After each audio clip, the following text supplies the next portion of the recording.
Hello everyone, warm welcome to today's session. I hope all of you are doing great. In today's session, we have Rach SebellShavit, who is the founder of Helm 365, a Boston-based change resilience coaching practice that helps leaders and teams navigate change with clarity and confidence. She is a certified facilitator of Lego Serious Play and ICF PCC coach. She blends behavioral science, hands-on facilitation tools, and coaching best practices to turn confusion into clarity, misalignment into momentum, and ideas into action. So teams stay focused, collaborative, and ready to deliver results. Rach has delivered over 5,000 hours of coaching and training worldwide across the tech, non-profit, and startup ecosystem, from seed stage teams to Fortune 100 companies. Rach, we are extremely happy to have you. Welcome to the episode. Thanks, Yogesh. So let us get started. What drew you first to Lego Serious Play, and how did it become a core part of your coaching and facilitation work? Yeah, so I've been coaching for over a decade before I started using Lego Serious Play. And I think um, while I'm trained as a coach and rely heavily on the coaching question approach, I did always find that there is this space that happens in coaching when folks have trouble connecting their ideas to words, especially in group settings. And so I started experimenting with different ways to use objects to help people find their way forward. And I was exposed to Lego Serious Play. And once I started using it, I never looked back. Fantastic.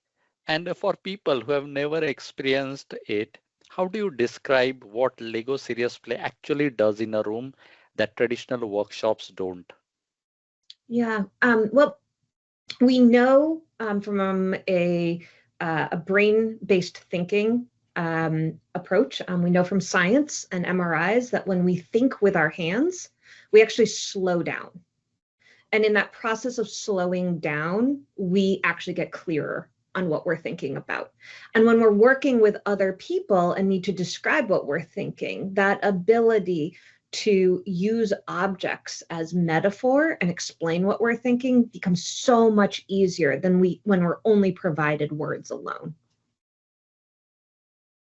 Great, great. I think that is something that I've heard previously, that when you work with things, it is totally different. It is thinking with hands as Yeah. compared to thinking with your brain.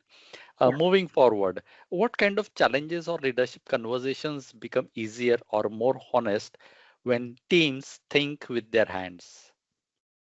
Yeah. So when we think with our hands and we build objects to represent our ideas, we actually depersonalize what we're thinking about and what we're trying to communicate.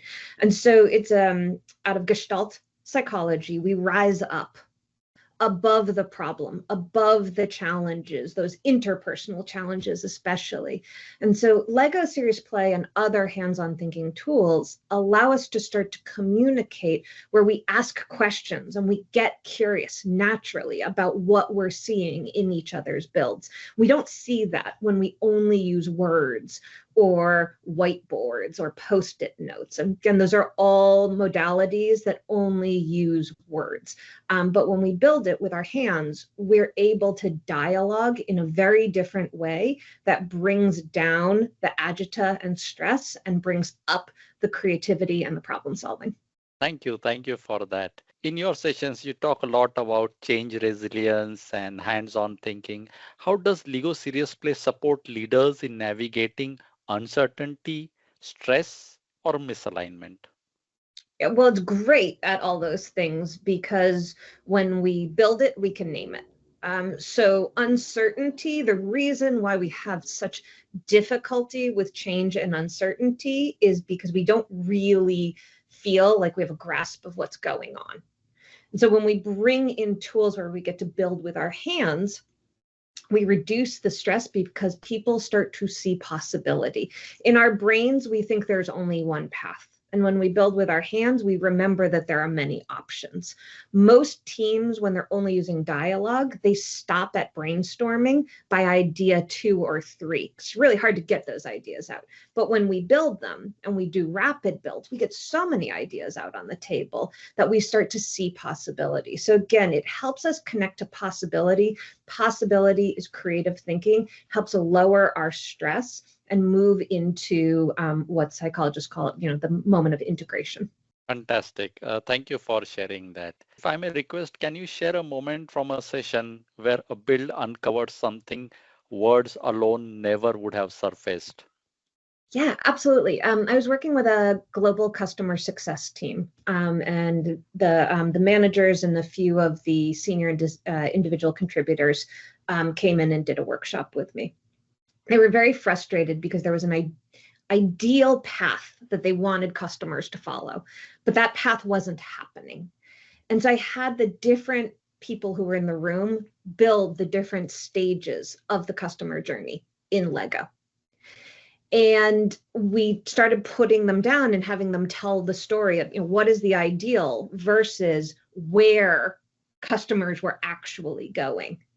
And very quickly, one of the managers had this epiphany moment and said, oh my gosh, we want them to go this way. And we have literally engineered a customer journey that has them go the other way. And then he put down this X made out of Lego on the side. It was like, this has to stop. We have to move them this way. We need to support our team in supporting them in moving this way. Words had not gotten them there. Lego did. Fantastic, fantastic. I think that is a very appropriate example that you shared from a session. Moving forward, one more important thing. A lot of people walk into a workshop with a lot of skepticism. How do you work with that skepticism, and what usually shifts their perspective? Yeah, skepticism is definitely high when you do hands-on thinking, especially when people walk in and they see a room with a table with Lego. So first off, it's about aligning on objectives. We aren't having folks come into a room where they don't understand why they've been brought there and what we're there to accomplish.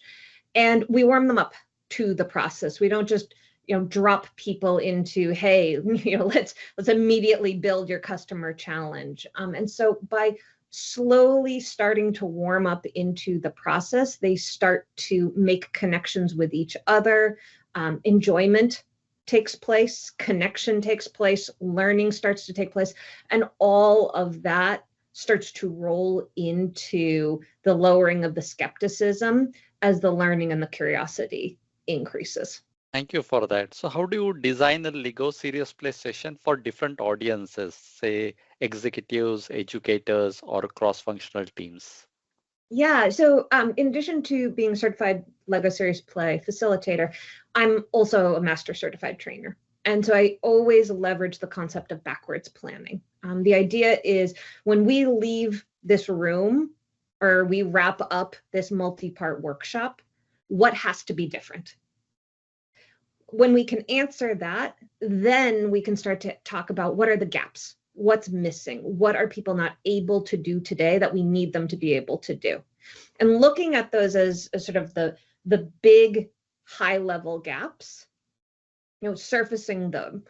What do we need in order to move from each of those? And that's how we figure out about how many workshops we need in order to tackle the problem, because we don't want cognitive overload. We don't want to try and make them go too deep, too fast, or the team will seize up.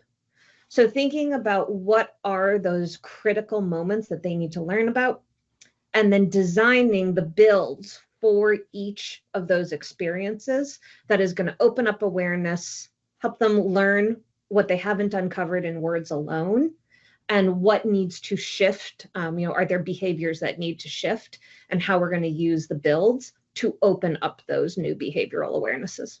Thank you for sharing that. Moving forward, as a certified PRO trainer, you also certify other professionals.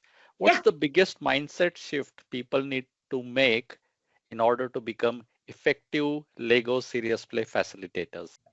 Great question. So The thing that a lot of folks feel worried about when they want to go down this route is that people aren't going to take them seriously.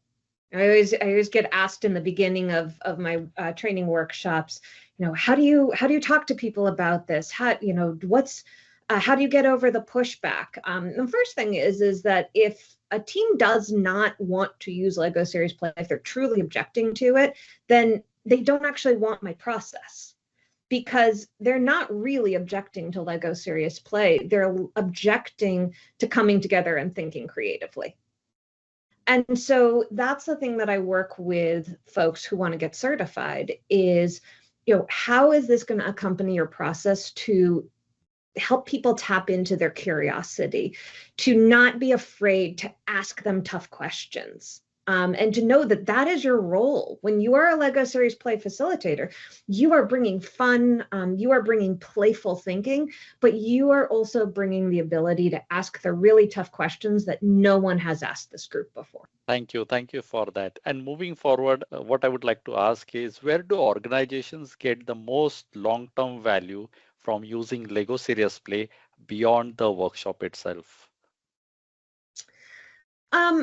So it is the ability to ask each other questions and not be so worried that they're going to offend each other. It's asking questions in a very different way.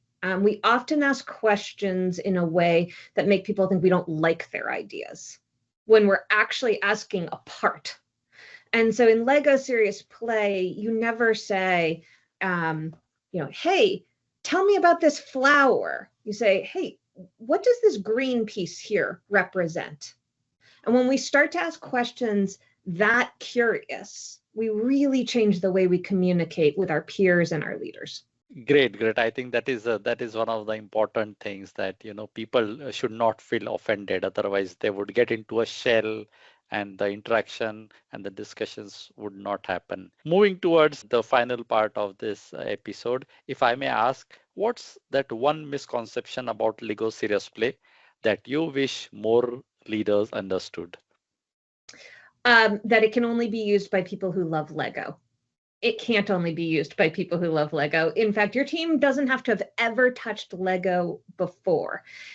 When we build Lego the way most children are given Lego, we're given booklets and told exactly how to build. This is a creative tool for helping explain, use bricks as metaphor, and talk about what we're trying to accomplish or where we're trying to go. You don't need to love Lego. You don't need to feel particularly skilled. In fact, all you need is 3 bricks to start the process. A lot of audiences here would have definitely heard a lot about Lego Serious Play, but never really understood what it is all about. And listening from you in terms of introduction to Lego Serious Play, I believe will definitely help the audience. So Rach, thank you for your time and best wishes for your future. Thank you so much. Thank you so much, Yogesh.